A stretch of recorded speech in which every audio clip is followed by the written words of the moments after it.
Xerox કરાવવું પડે એમ છે.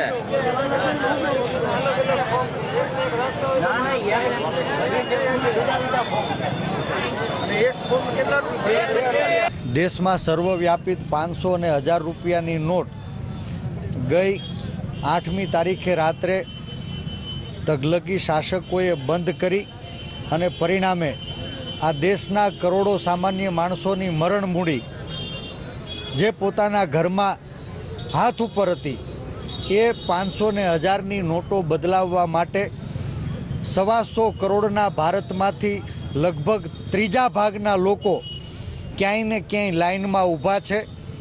એ લાઇન બેંકની હોય, લાઇન પેટ્રોલ પંપની હોય, લાઇન દવાખાનાની કેશ બારીએ હોય, એ લાઇન મેડિકલ સ્ટોરની હોય કે પછી ઉધારી ચૂકવવામાં પણ આજે લાઇન લાગી હોય.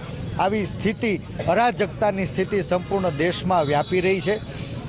સામાન્ય માણસ પરસેવાની કમાણી એ સલામત કરવા માટે થઈને આજે વિવિધ બેંકોની અંદર લાઇનમાં ઊભો છે અને આ લાઇનોની અંદર કોઈ કરોડપતિ કડકાઓ જોવા મળ્યા નથી.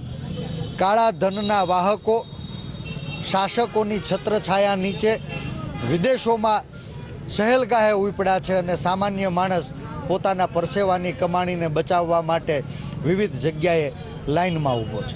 આજે નરેન્દ્ર મોદીજીના તગલકી નિર્ણયથી ભારતની આમ જનતા હેરાન પરેશાન થઈ ગઈ છે.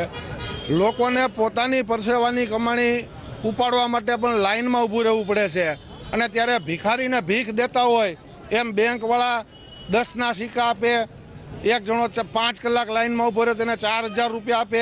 એટલે હવે આ દેશની જનતાએ આ શાસનને ઊંધું નાખવું પડે. શું આને અછે દિન કહેવાય? આટલા લોકો એટલી મોટી બહુમતી ભાજપને મોદીને આપી છે. હું તો લોકોને અપીલ કરું છું કે આવા ક્રૂર શાસકને ખસેડી મૂકવા જોઈએ. પોતે આવો નિર્ણય કરી અને જાપાનની સહેલગાહે પહોંચી ગયા છે. આ આમ જનતાની પીડાની એને કોઈ પડી જ નથી નરેન્દ્ર મોદીજીને.